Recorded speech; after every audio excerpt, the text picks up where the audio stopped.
그날의 기억. 2014년 4월 16일 오전 8시 48분경 전라남도 진도군 조도면 부근 해상에서 세월호가 침몰하는 참사가 발생한 이후 8년 정도가 흘렀다. 여전히 참사를 애도하고 잊지 않겠다는 이들도 있지만 이제 세월호가 지겹다고 말하는 이들도 있다. 하지만 한 가지 분명한 사실은 세월호를 애도하는 사람들, 세월호 이야기에 무관심해진 사람들 모두 공유하는 기억이 있다는 점이다. 4월 16일 우리는 배가 침몰하고 있다는 소식을 접하고 수많은 생명이 희생되는 과정을 목격하며 큰 충격과 슬픔에 빠졌다. 참사의 피해자뿐 아니라 전 국민이 참사 당일 어디서 무엇을 하다가 그 소식을 접하게 되었는지 생생하게 기억할 만큼 큰 충격을 받았고, 사고가 일어나고 이후 진행되는 과정에서 상처받은 기억을 현재까지 안고 있다. 이 상처는 지겨움이 아니라 트라우마라 일컫는 것이 합당하다.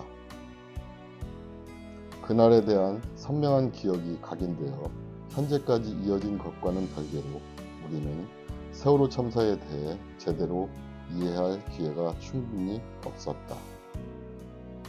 세월호 참사의 진상을 규명한다는 목표로 2015년 4.16 세월호 참사 특별조사위원회 이하 세월호 특조위가 출범했지만 조사 업무를 마무리하지 못한 채 2016년 9월 강제 해산되었고, 2017년 4월에 출범한 세월호 선체조사위원회 이하 선조위 역시 확실한 침몰 원인을 도출하지 못한 채 2개의 보고서를 제출했다.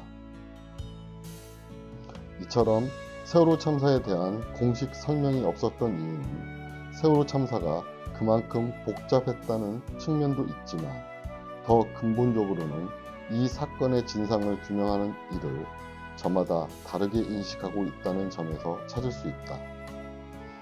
세월호 참사에 대해 한국 사회가 규명하고자 하는 진상이란 무엇을 의미하는지, 그러한 진상에는 어떻게, 어디까지 접근할 것인지 등을 충분히 논의하지 못했다. 즉, 한국 사회가 세월호 참사를 이해했다고 말하기 위해 전제되어야만 했던 진상규명이란 무엇인지에 관한 성찰과 공감대가 부족했다.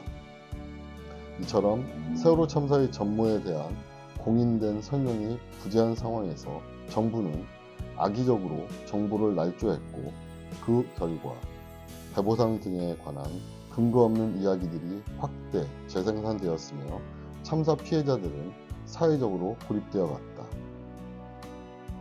참사의 책임을 묻고 향후 대책을 마련하기 위한 단초로 공식적인 진상규명 작업이 필요했지만 이 작업이 계속 미루어지는 동안 참사 원인 가운데서도 자극적인 내용에만 관심이 쏠렸고, 결국 국민과 피해자들은 애도의 시간도 충분히 갖지 못한 채 치유받고 회복할 희망을 점차 잃어가고 있다. 이 보고서는 지금까지 공인된 설명을 듣지 못했던 독자들이 세월호 참사를 소상히 되돌아보도록 작성한 기록이다. 세월호는 어떻게 침몰했는가? 왜 그토록 수많은 생명이 희생되어야만 했는가? 세월호의 피해자들은 지금까지 어떤 아픔을 겪어왔는가? 피해자들이 지금까지 진상규명을 요구해왔던 이유는 무엇인가? 왜 어떤 이들은 세월호 참사 피해자들에게 공감하지 못하고 피로하다고 느끼게 되었는가? 한국 사회는 세월호 참사 피해자들과 어떻게 연대할 수 있는가? 참사가 일어난 지 8년, 2022년이 된 지금도 우리는 이 질문들에 답을 하지 못한 채 선정적인 언론 보도와 정치인들의 무책임한 발언을 수없이 들어왔다. 피해자들은 계속해서 의문을 제기하고 제대로 조사할 것을 요구했지만 그 목소리는 왜곡되거나 무관심 속에 묻히고 말았다. 2014년 4월 16일의 기억으로 다시 돌아가 참사 이후 오늘날까지 이어지고 있는 피해자의 고통을 살피는 것을 시작으로 복잡다단한 세월호 참사의 전모를 조명해보자.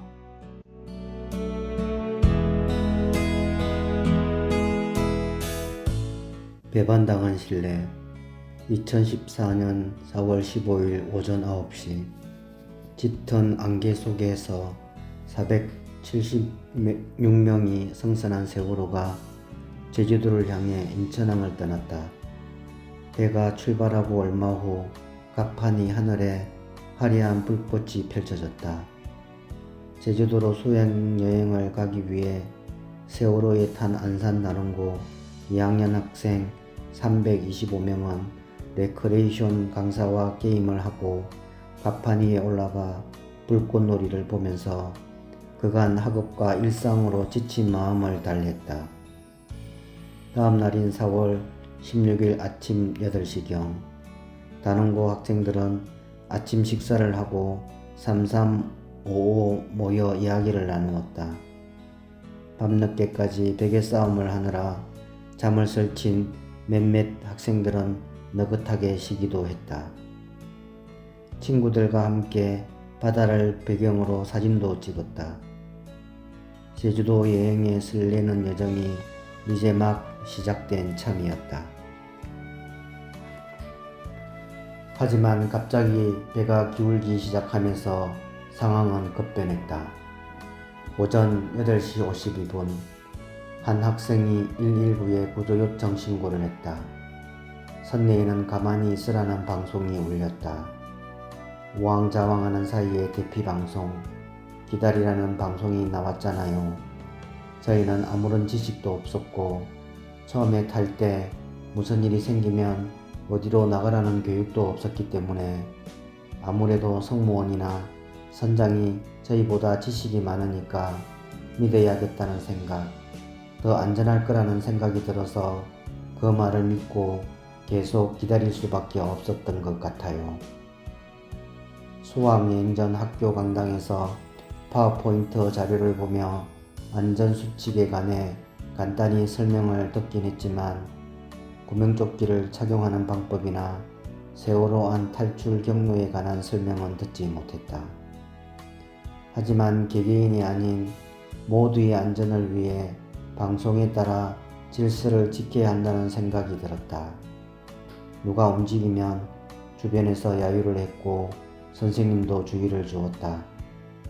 가만히 있으라는 방송이 10번 넘도록 나오는 동안 학생들은 해경을 기다리고 있었다. 가만히 있다가 헬리콥터랑 해경이 온대요. 뭐 계속 알려줬어요. 30m 전이라고 이렇게. 하지만 해경은 선내의 모습을 보이지 않았고 배가 더욱 급격히 기울며 가구들이 쓰러지고 물이 밀려들자 더는 가만히 있을 수 없었다. 승객들은 선실내 캐비닛을 뒤져 구명조끼를 찾아 입고 미끄러운 벽을 더 잘 오르도록 신발을 벗었다. 선생님과 학생, 일반 승객들은 서로 손을 내밀고 잡았다. 공포가 물밀듯이 몰려들었지만 학생들은 혼자였으면 얼마나 무서웠겠냐. 정신만 차리면 산다고, 정신 차리자고, 서로 믿자고 말하며 서로 의지했다. 배 안에서 일반 승객은 나눔고 학생에게 허리를 려 밟고 밖으로 나가도록 도와줬고 커튼을 묶어 만든 줄과 고무 호스를 내려 허리에 묶게 하고 줄을 끌어올렸다. 배 밖으로 탈출한 학생들은 바다에 뛰어내리고 가까스로 구명 보트까지 올라가 배 안의 상황을 알렸다. 저 뒤에 애들 엄청 많았다고, 저 뒤에 애들 아직 많다고. 하지만 선내에서 구조되기를 기다리는 승객들은 국가로부터 외면당했다. 침몰하는 세월호 안 승객들은 국가가 자신들을 구해주리라 믿었지만 차갑게 배반당했다. 배의 안전을 책임지고 유사시 승객이 탈출하도록 도왔어야 할 선장과 일부 선원들은 배를 버리고 가장 먼저 탈출했다. 신고를 받고 현장에서 인명구조 작업에 뛰어들었어야 할 해병은 구조 요청을 외면하고 배 안으로 들어가지 않았다. 한 생존 학생은 이렇게 말한다. 뱃속에 있던 승객들이 다 도움 주고 해경이나 그런 분들한테는 도움을 받은 적이 아예 없어요. 피해자들은 세월호 참사를 계기로 우리나라가 안전하다고 생각했던 그간의 믿음이 오해에서 비롯되었다는 점을 깨달았다. 이들은 우리나라는 이런 나라였구나 하는 걸 느낀다. 대한민국이란 나라가 내 아이, 지금 남은 아이까지도 뺏어가면 어떡하지? 이런 불안감. 그런 것 때문에 나라에 대한 모멸감이 들기도 했다. 세월호 참사는 국가가 국민을 보호할 것이라는 기본적인 신뢰를 산산조각냈다.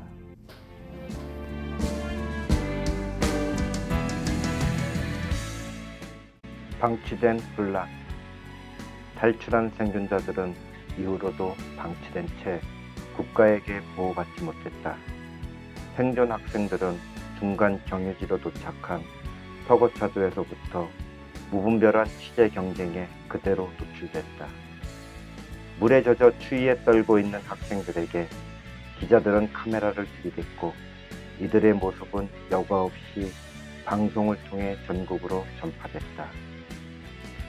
생존자들이 횡목항과 진도 실내체육관에 도착해 가장 먼저 마주한 상황은 극도로 혼란스러웠다. 그 무정보 상태라는 말이 딱 맞는 정도로 혼란스러웠어요. 2차로 버스를 타고 진도 실내체육관에 딱 내려서 체육관에 들어가 보니까 거기는 아수라장이었죠. 생존자들은 당시의 상황을 지옥과 같은 혼란한 상황이었다고 회고한다. 수많은 기자가 막무가내로 달려들어 학생들을 향해 어떻게 나왔냐고, 기분이 어떻냐고, 친구들은 어떻게, 친구들, 선생님들 어떻게 된 것 같냐고 질문을 쏟아냈다. 정치권이나 지역의 높으신 분이 오셔서 이렇게 저희를 다독이신다 하면은 그렇게 포즈를 취하시고 사진을 막 찍었다. 생존 학생들을 향해 기자들은 돈 줄 테니까 제발 인터뷰 좀 해달라고 부탁했고 옆에서 몰래 듣고 있다가 대화 내용을 그대로 보도하기도 했다. 안산의 단원고에서 학부모들 역시 극도의 혼란을 겪었다. 참사 직후 학부모들은 학교에서 현재 어떤 상황인지 아무런 정보를 듣지 못한 채 언론을 통해 소식을 접하고 학교로 모였다. 단원고는 학부모들의 문의와 항의가 계속되자 해경과 언론 등을 통해 얻은 정보만으로 수학여행을 떠난 학생들이 전원 구조되었다는 잘못된 문자 메시지를 학부모들에게 거듭 전송했다. 급하게 올라탄 진도행 버스 안에서 학부모들은 전화를 돌리고 인터넷을 검색했지만 구조 상황에 대한 어떠한 설명도 듣지 못했다. 현장에 도착해서도 누가 구조됐는지 아닌지조차 제대로 알기 어려웠다. 구조본부, 진도군 등이 생존자 명단 작성을 위한 명확한 역할 분담을 하지 않은 상황에서 진도체육관 시설관리 담당자가 체육관에 들어온 생존자들에게 직접 이름을 받아 적는 방식으로 생존자 명단을 작성해 나갔다. 이 과정에서 구조 후 곧바로 병원으로 이송된 생존자들의 정보를 취합하지 못했고 승선자 정보가 잘못 흘러들어 생존자가 아직 구조되지 않은 실종자로 게시되기도 했다. 급히 현장에 도착해 구조자 명단을 보고 가족 이름을 확인하지 못한 사람들은 오열했다. 실종자 가족들은 하루가 지난 4월 17일 오후까지도 정확한 구조자 명단을 확인할 수 없었다. 정부 부처와 관계자들은 이처럼 극도로 혼란스러운 상황을 방치했다. 당시 진도체육관에 있었던 해양수산부, 안전행정부의 고위 공무원들은 관계 공무원들을 소집하거나 현장을 지휘하지 않았다. 안전행정부는 해상사고는 해양수산부 소관이라며 현장 지휘에 나서지 않았고 해양수산부 역시 적극적으로 움직이지 않았다. 국가가 잘못된 정보로 오히려 혼란을 더하고 현장을 방치하는 아수라장 속에서 생존자와 희생자 가족들은 더 깊이 상처받고 있었다. 멈춰버린 시간. 참사 다음날 생존자 가족들이 대부분 귀가하고 실종자 가족들은 진도 체육관에 남았다. 아무도 책임있게 설명해주지 않는 상황에서 실종자 가족들은 진도 체육관에서 나와 순환 현장에 조금이라도 더 가까운 팽목항으로 자리를 옮겼다. 진도 체육관보다 더 열악한 환경이었지만 팽목항에 임시로 설치된 천막에서 브리핑을 듣고 실종된 가족을 기약 없이 기다리는 그런 하루가 매일매일 반복됐다. 가족을 기다리는 반복된 날들 앞에서 시간의 흐름은 낯설기만 하다. 진도에 꽃필 때가 왔는데 못 신고 있네. 나락을 베네. 단풍이 드네. 계절이 바뀌는 걸 보면 답답하다. 4월 16일 세월호 참사 이후 실종자 가족, 유가족을 포함한 피해자들의 시간은 멈췄다. 가족을 보내고 남은 사람들은 상념과 죄책감으로 하루하루를 보냈다. 밤늦게까지 사진을 보며 울다가 간신히 잠들고 그러다가 밤낮이 바뀌는 게 일상이 되었다. 심한 우울증과 불면증으로 수년간 수면제와 안정제에 의존했지만 나아지지 않았다. 한 유가족은 이렇게 말했다. 우리는 아직도 2014년 4월 16일을 살고 있다. 세월호 참사 피해자들의 시간은 여전히 흐르지 않는다. 피해자들은 4월 16일 이전의 평온한 일상으로 되돌아갈 수 없음은 물론이거니와 이후로도 고스란한 시간의 흐름을 경험할 수 없었다. 피해자들은 참사 이후 가족과 지인의 죽음을 온전히 애도할 만한 시간을 갖지 못했다. 한국 사회는 희생자들을 추모하고 세월호 참사를 차분히 되돌아볼 만한 시간을 갖지 못했다. 희생자를 추모하고 참사를 기억하며 이로부터 한국 사회가 성찰하는 너무나도 당연한 일련의 절차들이 무시됐다. 정부는 피해자들을 거리에 내몰고 사회 밖으로 밀어내며 피해자들의 시간에 역행하기도 했다. 기억교실이나 팽목항, 분향소 같은 장소들이 하나 둘 사라질 때마다 마음의 주머니 계속 뚫리는 느낌이에요. 추모시설의 건립과 운영을 둘러싸고 지역사회는 갈등했고 정치권은 선거를 위해 그러한 갈등을 더욱 증폭시켰다. 2022년 4월 16일 안산 화랑유원지에서 기억, 약속, 책임이라는 제목으로 열린 8.12 기억식에서 피해자들은 새 정부에게 진상규명의 약속을 꼭 지켜달라고 요청했다. 응급구조사가 되어 기억식에 참석한 한 단원고 생존 학생은 계속해서 학생의 신분으로 멈춰있고 성인이 될 줄은 몰랐는데 26살이 되어버렸네요. 제가 성인이 되어 사회생활을 하는 지금쯤이면 조금은 진상규명에 가까워질 수 있을 거라 생각했는데 아니네요. 시간이 흐르면 흐를수록 그만하라 말하는 사람들이 많아지네요. 라고 말했다. 세월호 참사 이후 8년 희생자를 온전히 추모하고 진상을 규명해 국가의 책임을 묻고 사회가 더욱 안전해질 수 있는 장치를 마련하는 마땅한 시간의 흐름에서 점점 멀어지기만 하는 것이다. 국민을 적대시한 국가. 국가는 피해자들을 감시와 억압의 대상으로 여겼다. 현장에서 가족의 생환을 기다리던 가족들 사이에서 수상한 일이 계속해서 벌어졌다. 실종자 가족인 줄 알고 함께 있었던 몇몇 사람들이 알고 보니 경찰로 확인되었고, 가족 대표 행사를 하던 사람도 위장한 것으로 발각됐다. 가족들이 생안을 기다리는 공간이었던 팽목한 가족 숙소에서 같이 자던 사람들 가운데 정보관들도 섞여 있었다. 그의 사복 경찰들이 부모들 막 이야기를 하고 있으면 쏙 와가지고 듣는 거예요. 근데 이제 사복 이분이 누군지 모르잖아요. 근데 표가 나요.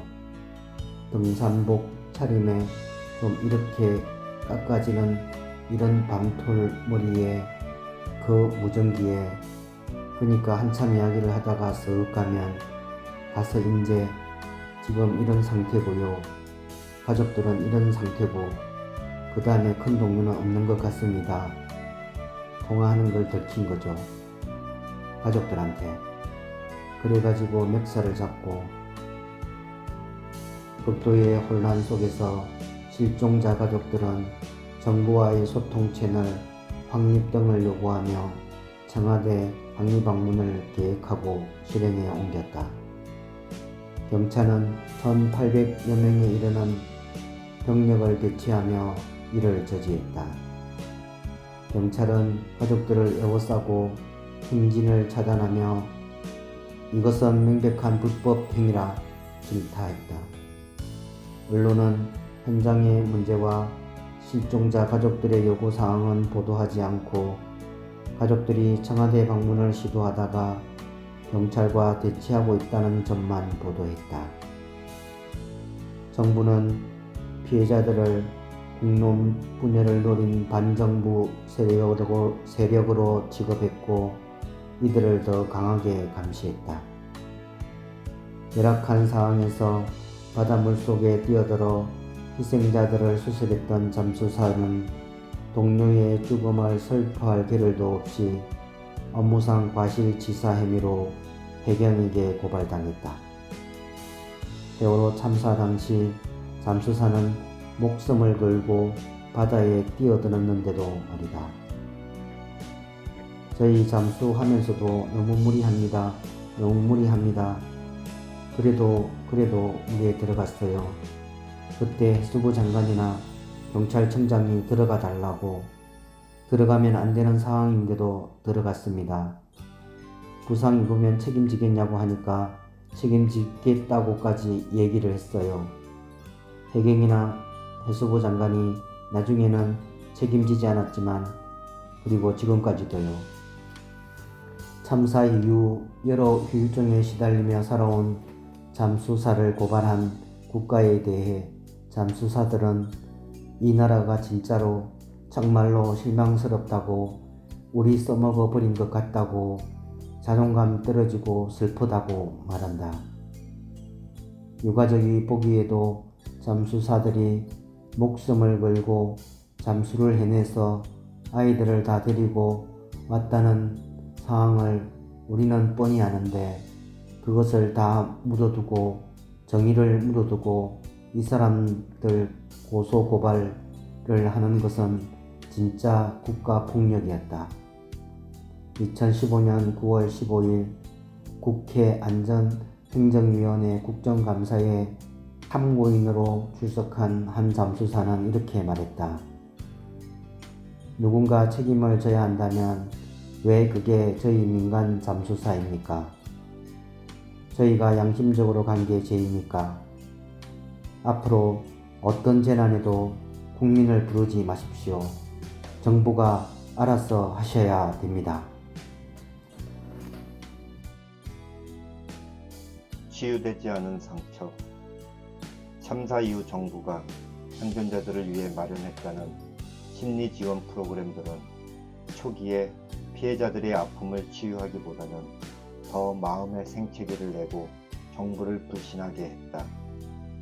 단원고 생존 학생들은 참사 당일 병원에 입원해 400문항에 답하는 고강도의 심리검사를 받고 2014년 4월 30일부터 연수원에 입소하여 힐링 프로그램에 참여했다. 하지만 아침부터 밤까지 주 5일로 진행되는 프로그램은 참사를 겪은 지 얼마 안 된 생존자들이 정서적으로 안정을 찾고 회복하기에는 지나치게 압축적인 일정이었고, 학생들은 강제적인 분위기 속에서 자신들이 정신의학의 실험 대상이 된 것 같다고 느꼈다. 피해자 지원 프로그램이 놓친 대상도 있었다. 단원고가 참사 당일 임시 휴교에 돌입하고 부모들이 모두 생사 확인을 위해 진도로 이동한 상황에서 실종 학생의 미성년 형제자매는 학교나 집에 혼자 남겨졌다. 생존 학생이 연수원의 부모와 동반 입소해 있는 동안 형제자매는 집에서 혼자 도시락을 먹으며 시간을 보내야 했다. 미성년 형제자매가 남은 가족으로서 느끼는 고통은 자기 혐오나 공포의 감정으로 나타나기도 했다. 한동안은 거울을 못 봤어요. 거울을 못 봐서 다 덮어놓고 헤어드라이기를 켜면 무서운 느낌? 소리에 깜짝 놀라고 가스레인지 켜놓은 것도 5번씩 왔다 갔다 확인하고 확인해야 마음이 편해요. 경기도 교육청은 희생학생의 형제자매가 재학한 학교에 상담 인력을 배치했지만 이마저도 해마다 재계약되거나 교체되어 했던 일을 또 얘기해야 하는 상황들이 또 생기고, 이런 상황들이 생겨서 많이 힘들어하고 그 이후에는 아예 끊는 일들이 발생했다. 또한 형제자매들은 상담사분이 세월호 사고에 대해서 이해를 굉장히 못하고 계시는 느낌을 받거나 상담 시간 내 대답을 하지 않는다고 재촉하여 상담에 대한 거부감이 높아지기도 했다. 생존 학생들을 대상으로 한 심리 지원 프로그램이 상당 부분 피해자들의 공감 없이 진행되면서 상처를 치유하기가 더 어려워졌다. 치유되지 않은 상처는 계속 남아있을 뿐 아니라 더 커지기도 했다. 2015년 세월호 피해 지원법이 제정되면서 정부는 의료비 지원 기한을 2016년 3월 28일로, 정신질환 검사 및 치료 지원 기한을 2020년 3월 28일로 설정했다. 하지만 수년간 트라우마에 시달리다가 의료비 지원이 끊기는 시점에서야 드러나기 시작하는 아픔도 있었다. 현장에서 받은 충격 외에 참사 이후 정부 행태로 인해 2차로 생긴 트라우마도 있었다. 세월호 참사 피해자들이 겪은 여러 정신적인 상처가 치유되기에 5년이라는 기한은 너무 짧았다. 한 잠수사는 여전히 정부에 버림받은 거에 대한 진상규명 똑바로 안 된, 그 다음에 치료 지원이 안 된 것들에 대한 울분을 안고 있다고 말한다. 치료 지원을 제대로 못 받은 한 잠수사는 이렇게 말한다. 치료 못 받는 것, 큰 울타리로 보면 중요하지 않다. 이 사회 전체가 그렇게 되고 있다는 것, 그게 문제지. 세월호는 세월호 자체만으로 끝나는 게 아니라 사회의 현 모습이다. 세월호 참사라는 꼬리표. 지금까지도 많은 피해자가 자신이 세월호 참사와 관련된 사람이라는 사실을 되도록 숨기면서 살고 있다. 어떤 모임에 나가든 누군가가 먼저 세월호 피해자임을 눈치채고 물어볼까봐 두렵다.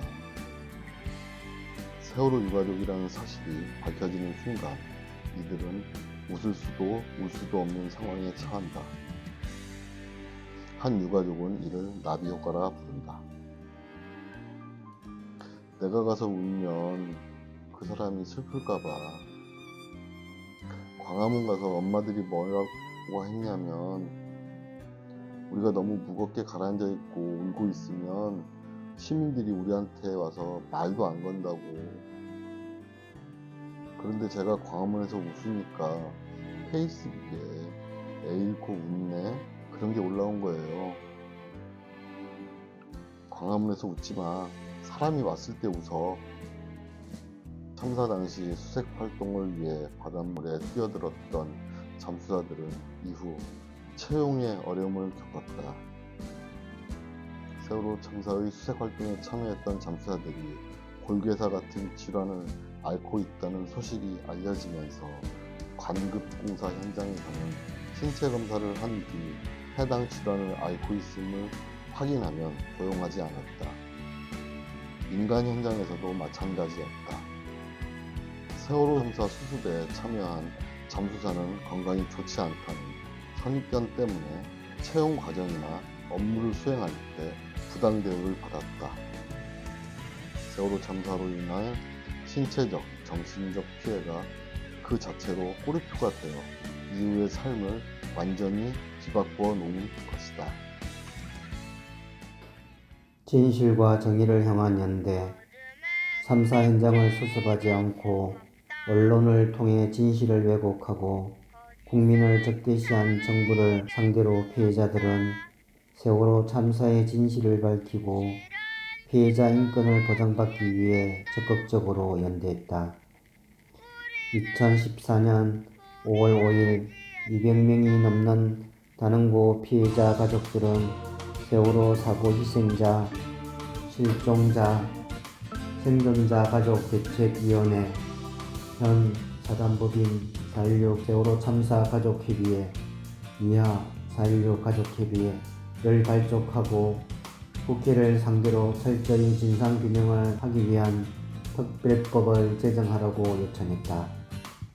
하지만 정치권의 결정은 계속해서 미뤄졌고 피해자들은 전 국민 서명운동과 100일을 넘는 농성을 하며 가까스로 국회에서 특별법이 통과되도록 했다. 비록 특별법은 4.16 가족협의회의 요구사항에 비하면 미흡했지만 이에 근거하여 세월호 참사에 대한 공식적인 조사활동이 개시될 수 있었다. 참사 현장과 진상규명을 촉구하는 길거리에서 힘을 보탠 시민사회의 작은 도움의 손길들이 있었다. 서거차도 주민들은 세월호로부터 막 탈출한 생존자들을 따뜻하게 맞이하고 언론에서 무분별하게 취재할 때 보호하고자 했다. 진도의 택시기사들은 희생자 가족들을 위해 진도 체육관과 팽목항을 오가며 봉사했다. 참사 당일 저녁 안산 시민들은 곳곳에서 촛불을 들었고 4월 17일 무사귀환을 위한 안산 시민들의 모임을 결성했다. 이후에는 세월호 문제 해결을 위한 안산시민대책위원회라는 이름으로 피해자들과 연대하며 여러 활동을 이어갔다. 4월 19일 대학생연합동아리 알트회원 7명은 리본 500개를 만들어 서울 신촌에서 주민들에게 나누어 주기도 했다. 이제 많은 참사 피해자들이 봉사자로 나서고 있다. 이들은 사고 이후 자신들을 도와줬던 자원봉사자들에게 큰 고마움을 느껴 봉사를 시작하게 되었지만 궁극적으로는 더 나은 세상을 만들기 위해서 봉사한다고 말한다. 2022년 5월 경북 울진 산불 현장에 봉사활동을 다녀온 한 유가족은 세월호 참사 때 자원봉사자에게 받았던 고마움을 다른 피해자에게 전하고 싶었다며 유가족도 아이와 똑같이 가만히 있으라는 말을 듣고 있지만 이 말에 두 번 당하지 않고 계속 싸울 것이라고 말했다. 세월호 참사 피해자들은 진상규명을 통해 피해자 인권을 되찾고 안전사회를 만들 초석을 마련하기 위해 힘겹게 싸워왔다. 피해자들은 온전한 진상규명을 위해 세월호 특별법 제정운동을 펼쳤고 이로써 진상규명 활동을 제도화하는 데 이바지했다. 시민들은 단체 구성원으로서 노란 리본과 촛불을 든 개인으로서 이러한 움직임에 연대하며 힘을 보탰다. 피해자들은 정부의 방해 공작으로 인해 정식 조사위원회가 제 기능을 발휘하지 못하고 해산되자 국민조사위원회를 발족시켜 사참위가 출범하기 전까지 진상규명 활동을 이어나가고자 했다. 세월호 참사 피해자들의 인권을 되찾고자 하는 노력은 비단 세월호 참사에만 국한된 것이 아니다. 세월호 참사 피해자들이 이후 발생한 재난 현장을 찾아가고 그들과 연대했던 것처럼 진실과 정의를 향한 피해자의 발걸음은 다른 참사 피해자들이 인권을 보장받을 수 있도록 하고 우리 모두 안전한 사회에서 살 권리를 확보하려는 과정이었다. 세월호 참사의 기록, 공동체의 회복. 참사 이후 8년, 세월호가 한국 사회에 남긴 깊은 상처를 어떻게 치유할 수 있을까? 세월호 참사를 기록함으로써 피해자들을 포함한 사회 전체의 공동체 회복을 향해 발걸음을 내디딜 수 있을까? 세월호 참사의 전모를 낱낱이 파헤치고 이것을 정확히 기록하는 일은 피해자에게 공감하고 시민사회의 연대를 이루어내는 출발점이 될 것이다. 피해자들은 2014년 4월 16일 평온했던 일상을 산산조각 내버린 참사의 원인이 무엇인지, 그리고 그 이후 국가가 어떻게, 왜 그렇게 대응해 왔는지 알 권리가 있다. 또 같은 날 세월호 참사 소식을 접한 모든 국민 역시 세월호 참사의 발생 원인, 수습 과정, 후속 조치와 관련된 사실관계와 책임 소재의 진상을 이해할 권리가 있다.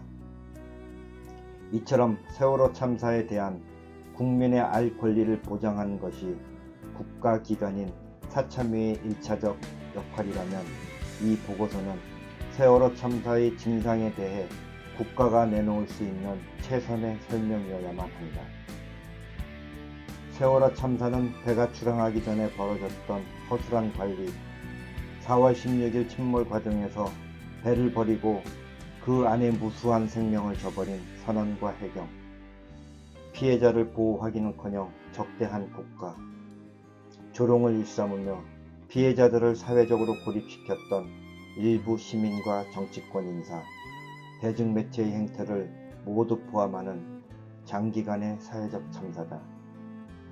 세월호 참사 보고서는 사참위에서 현재까지 진행한 수년간의 조사 작업들에 기반하여 이 모든 과정을 담고자 했다.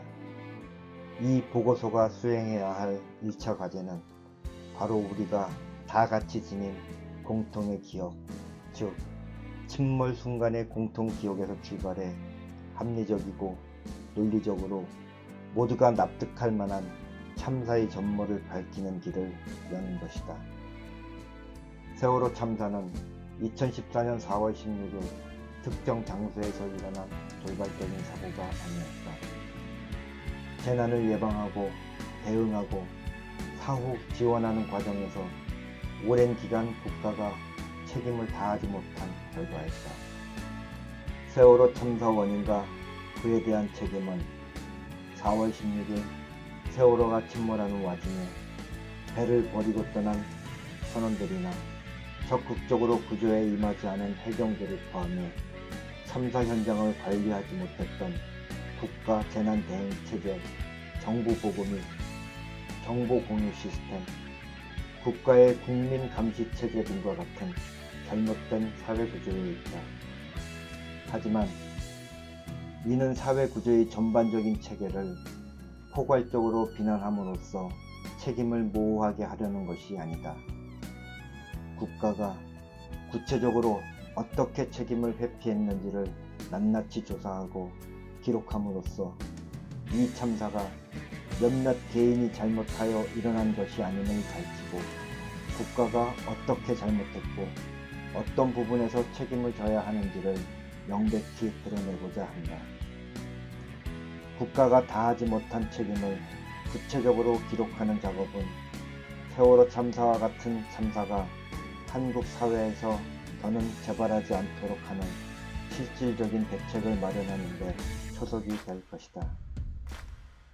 국가가 재난을 예방하고 수습하고 후속 지원을 할 때 책임을 쉽게 회피할 수 없는 제도를 마련하는 작업은 세월호 참사 피해자들이 침해받은 인권의 일부를 회복하는 길이다. 또 온 국민이 안전한 사회에서 살 수 있는 지당한 권리를 보장하는 과정이기도 하다. 세월호 참사에서 구체적인 교훈을 얻고 더 안전한 사회를 만들어 나가기 위해 계속 애쓴다면 시민사회가 국가의 존재의 의의를 다시 생각하고 국가를 향한 무너진 신뢰를 조금씩 쌓아 나갈 수 있을 것이다.